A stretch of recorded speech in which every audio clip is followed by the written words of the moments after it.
Would you like to be a super-ager? Tonight on The Best Times, we'll find out how to keep your brain sharp. We'll discuss the emerging epidemic of prescription drug abuse. And we'll take a wise trek through Shelby Farms Park.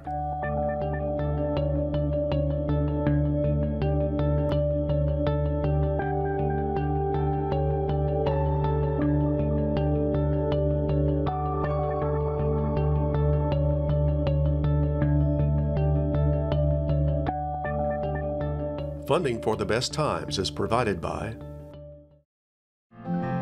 the Plow Foundation, striving to do the greatest good by helping the greatest number of people since 1964. Additional funding is provided by the members of WKNO. Thank you.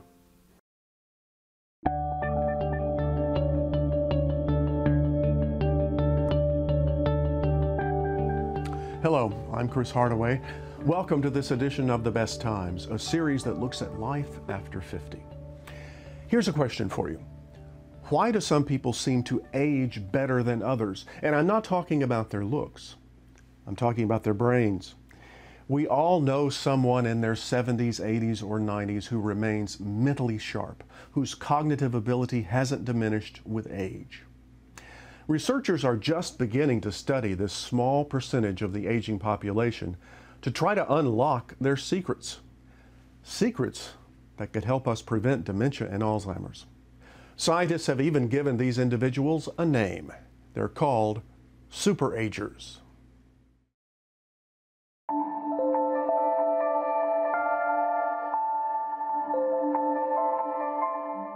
This is Lester Gingold. I've known Lester for about a decade. That doesn't seem very long considering he's 95 years old. He's had 3 careers in his life, including as editor and publisher of the Best Times newspaper, a job he retired from at age 92. Now, I'm no scientist, but I would characterize Lester as a super-ager because his mental acuity hasn't diminished with age. Listen to him talk about his philosophy of life. I have a philosophy that you have to have a challenge every day and every moment you wake up in the morning. And you have to have something to do, and something can be productive and make you feel like you're meeting a challenge for the day.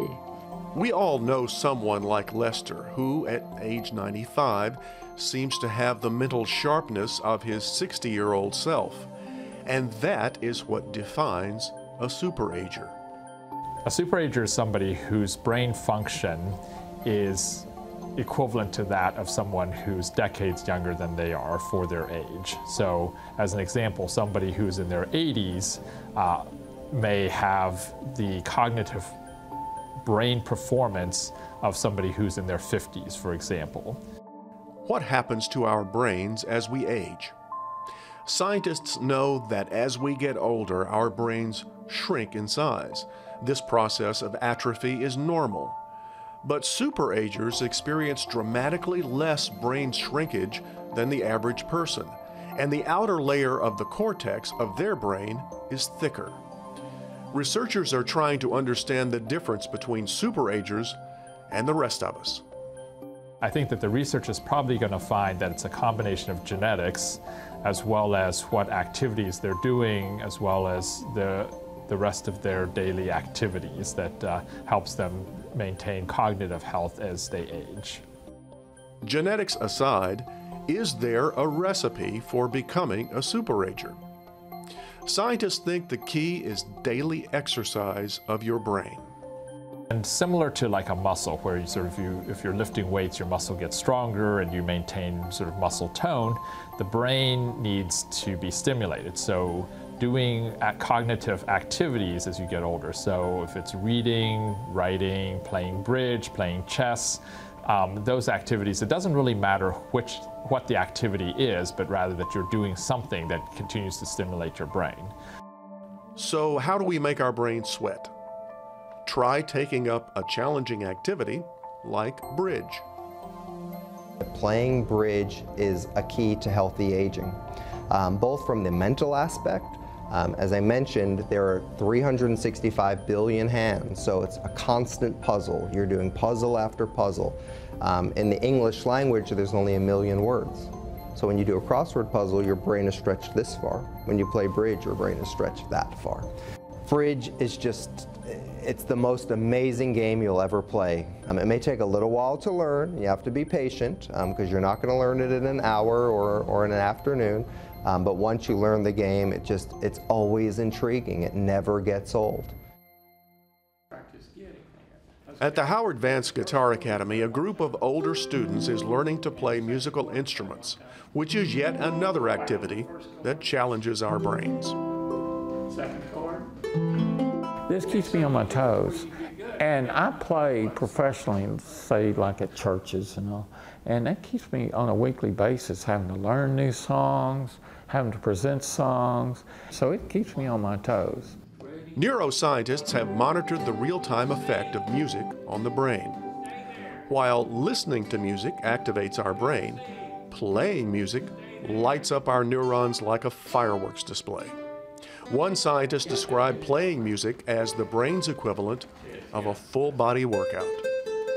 I've told Howard many times he's my personal trainer for my brain.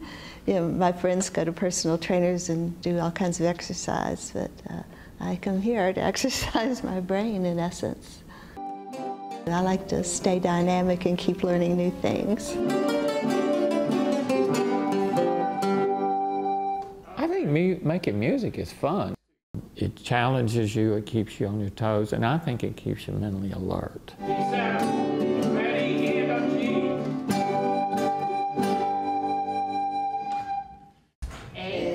At the Bartlett Senior Center, a group of students is learning French. Like learning the language of music, learning a foreign language challenges your brain to think outside its comfort zone.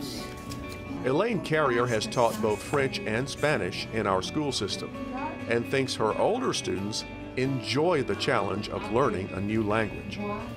There's a part of the brain for languages. French is a Romance language, a lot of words similar to the English, so you're making connections all the time. What looks familiar, what in English can I hang on and make the connection? So it's making connections, learning something new, adapting to new activities. Understanding language is one of the brain's most challenging activities. Because of that, researchers have found that learning a foreign language not only gives your brain a good workout, but it can possibly delay the onset of dementia. At the McWhirter Senior Center in Memphis, a class is learning Spanish. Elizabeth Andrews is the class instructor. Like many of us, she took Spanish in high school because she had to. But now she learns because she wants to.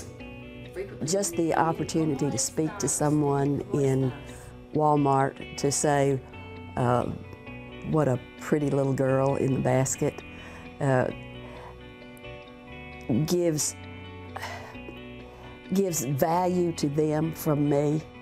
So is learning a foreign language or a musical instrument or playing a brain game like chess or bridge the secret to becoming a super-ager? Science doesn't have the precise answer yet, but exercising your brain as well as your body is a formula for aging well. The most important thing is that you do something. That's number one. I think it's also helpful if you suddenly decide you're going to learn to sing, play a new instrument, or take up some foreign language, or do something different in terms of keeping your brain challenged. I think that is important. The key thing is to try to keep active as you get older.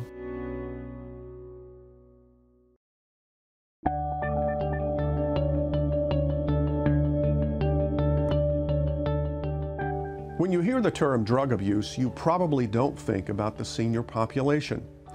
But the National Institute on Drug Abuse calls the misuse of prescription drugs by older citizens an emerging epidemic. Data from a 2012 survey by the Substance Abuse and Mental Health Services Administration estimates over 330,000 seniors abusing or misusing prescription drugs. That total should really come as no surprise when you consider that the average person over age 65 takes 7 different medications per day. Let's examine this emerging epidemic of prescription drug abuse.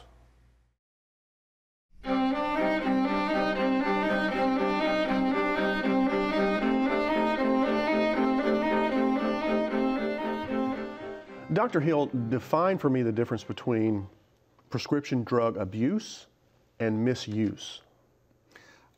First of all, abuse means that you develop some kind of impairment from the way that you're using the drug.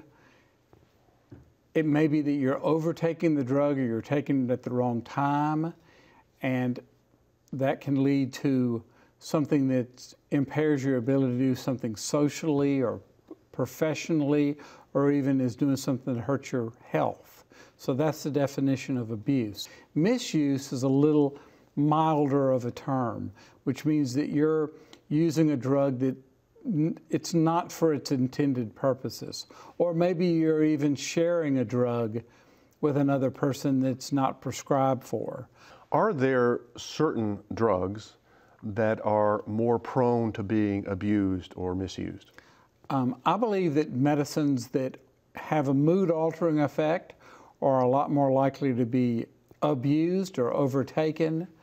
And also medicines that are designed for pain, anxiety, and sleep have much more abuse potential than drugs that don't have a positive or a mood-altering effect on the brain.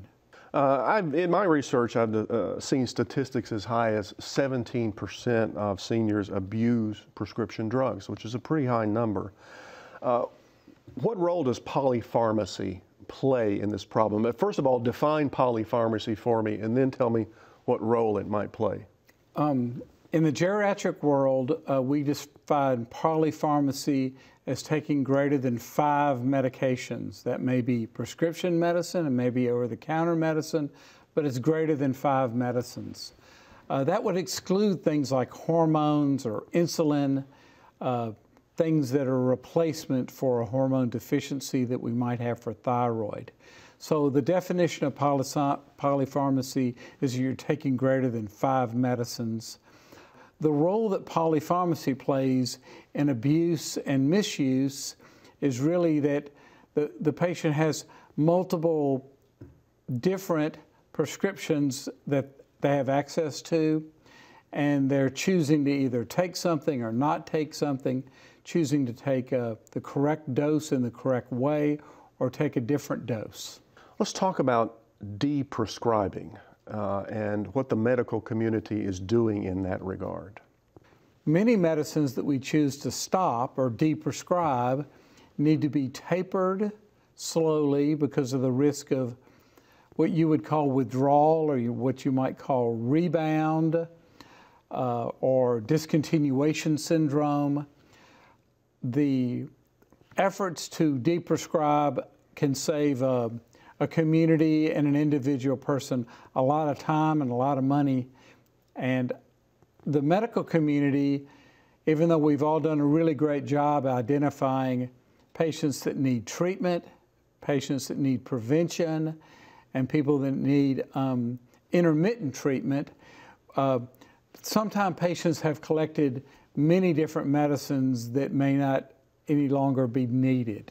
Talk about the Beers criteria, which is, as I understand it, a relatively new set of rules or criteria for prescribing medication.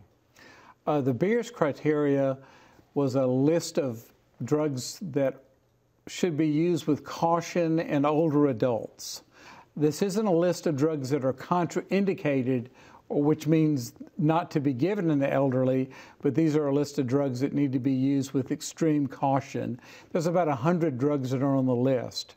The Beers to make the Beers criteria, it really has to do with the side effect profile of a drug, that it might make your senses dulled, it could make you cognitively impaired, it could make your bladder have problems with the control of that, could make your balance poor and make you prone to falling.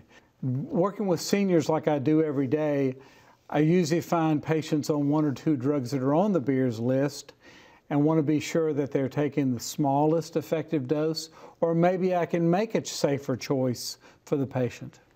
Now, many older adults have multiple doctors. They may use multiple pharmacies. What role does this play in drug abuse and misuse? It has to do with one medical provider, physician, not knowing exactly the medicine and the dose that another prescriber, physician is giving. Patients have the ability to use more than one pharmacy for different kinds of products, whether they're over-the-counter or whether they're prescription drugs. And so our lack of coordination in our medical system for seniors contributes a lot to this problem. Well, let's talk about the signs, because what are the signs that doctors and nurses in the medical community can identify, or family members or caregivers? What are the signs in an individual that there may be drug abuse or misuse? Just like any other drug that it goes to the brain, you may be seeing signs that the senior is unstable on their feet, that their speech may be slurred, they may have had a change in their personality, or a change in their mood, or a change in their alertness. And that would be seen by the family, that they're not taking such a good care of their appearance, that they're not meeting their obligations, their house is poorly kept, foods that are normally discarded after they're spoiled haven't been thrown out. And there might even be a concern that the patient is developing some kind of cognitive disorder, when really what's happened is that they are having medication problems. It's interesting that you mentioned that, because as you went through that list, I kept thinking those are the same signs or indications of, in a mental issue. So it's interesting. What if you're a family member or a caregiver and you see these signs, what should you do?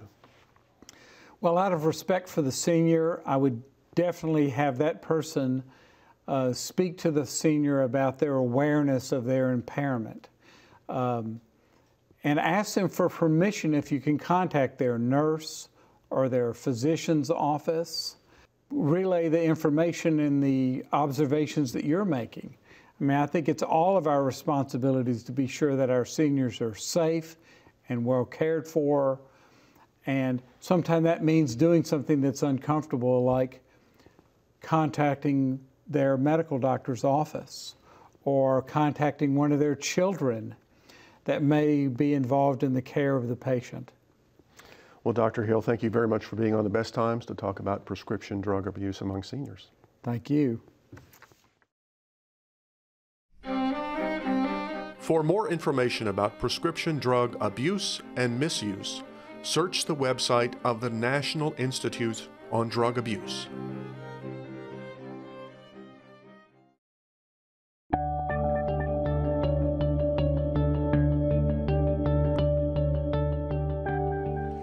You may not realize it, but one of the largest urban parks in America sits at our back door.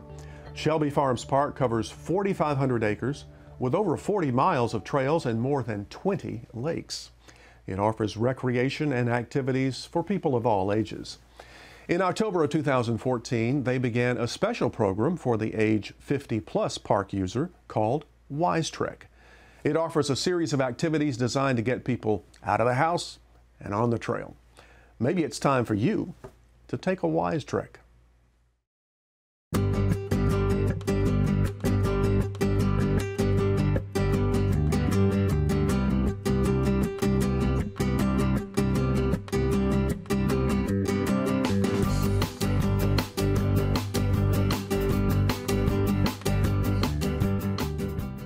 Not long ago, bulldozers and dump trucks were regular sights at Shelby Farms as the master plan to expand the park took shape. Today, park visitors can enjoy a wide range of activities, from boating to biking, or simply enjoying the great outdoors. Since 2014, the park has offered a program of activities targeting the 50-plus age group called Wise Trek. when a park user with their family uses the park, then they can say, well, I bring my children, I bring my grandchildren here, but then I have something just for me. And I think that's special. One of the special activities that is part of the Wise Trek program is the Trekkers Hike, a monthly guided walk through the forests and meadows of Shelby Farms along the Tour de Wolf Trail. Marilyn Whedon is the volunteer docent leading this hike. You know, I'm retired myself, and I know there are a lot of other retired people who maybe haven't been out on the trails at the park, like the hike we had today. They want companionship or somebody who knows the trails. And they're happier sometimes with people their own age, not with younger folks who are racing away. So it's a way to get out in the park with other people, to enjoy it, to teach them about what's available here. The Trekkers Hike is just one of several activities that are part of the Wise Trek program. The Green Line Gardens Workshop Series features master gardeners who share their knowledge and love of the environment. Come to the park on Tuesday afternoon and you can join the free Strength and Balance class, designed specifically for seniors and people with type 2 diabetes. The point of Strength and Balance is to give people an opportunity to exercise in a classroom or a group type setting that probably would not look to join a gym or something like that. We focus more on the strength and the cardio than we do the balance, but we incorporate the balance moves into that. We work with lightweight dumbbells, we use resistance bands, little squeeze balls. It's about a 40-minute class, and just about anybody can do it. So I love getting seniors moving. On Wednesday afternoons, you can join the Tai Chi class, an ancient practice that has both mental as well as physical benefits. In fact, numerous scientific studies have shown Tai Chi's effectiveness in preventing falls, in some cases reducing them by as much as 45%. The slow, controlled movements of Tai Chi help build strength in the internal muscles in the core and the stabilizer muscles. The first thing we talk about in Tai Chi is posture and breath and where your foot is going, where your hand is going. So it involves your mind as well as your body. But Tai Chi has the ability of the stepping helps prevent fall prevention by shifting the weight from one leg very slowly to the other leg. Activities like the weekly Tai Chi class or the Strength and Balance class are specifically designed to cater to the fitness needs of the 50-plus participant. Keeping fit and enjoying nature is also the goal of the Trekkers Hike. I'm very concerned about staying in shape. I have more time for that now. I see more of a need for that now as I get older, and so Wise Trek gives us opportunities with the hikes, with the Tai Chi, with some of the other fitness programs to do that, but then there is the socialization side. Socialization is an important aspect of the Wise Trek program. It's all part of the bigger picture of livable communities, creating safe, accessible, and vibrant places for older adults. The Wise Trek program was something that we were thinking that we could do to really celebrate where this demographic is in their lives and have activities for them to engage with each other, to engage with the space, and to just have fun during this time in their lives. The whole motto of livable communities is that it fits the needs. You find the place that, you know, that this age has a realm and has an opportunity to be just as they are, and they have a special, you know, the special focus on them. Whether you are participating in one of the Wise Trek programs or not, you can find a wealth of opportunities for the 50-plus crowd at the newly expanded Shelby Farms Park. Hyde Lake covers nearly 80 acres and is a paddler's delight. You can bring your own canoe, kayak, or stand-up paddleboard, or rent one at the boathouse. On Pine Lake, you can rent paddle boats. You can go fishing at many of the park's 20 lakes. There are over 40 miles of trails, with a nearly 2.5-mile loop around Hyde Lake, one loop dedicated to walkers and runners, the other to bikers. And when you need a rest from your exercise, there are thousands of shady trees and lots of open space to lie down on a blanket. Shelby Farms Park is truly an oasis for the city. We want to offer programming that engages more people to say, wow, I got involved in a Wise Trek program, I loved it, and I want to now start using the park every day. And that's what it's about. More activities are being added to the Wise Trek program, so go to the Shelby Farms Park website for the latest information. Want more information about life after 50? Go online to watch more shows and find more resources. And send us your feedback and story ideas to besttimes@wkno.org. That's all for this edition of The Best Times. Please join us next week for more stories about life after 50. Until then, I'm Chris Hardaway. Thanks for watching. Good night. Funding for The Best Times is provided by the Plow Foundation, striving to do the greatest good by helping the greatest number of people since 1964. Additional funding is provided by the members of WKNO. Thank you.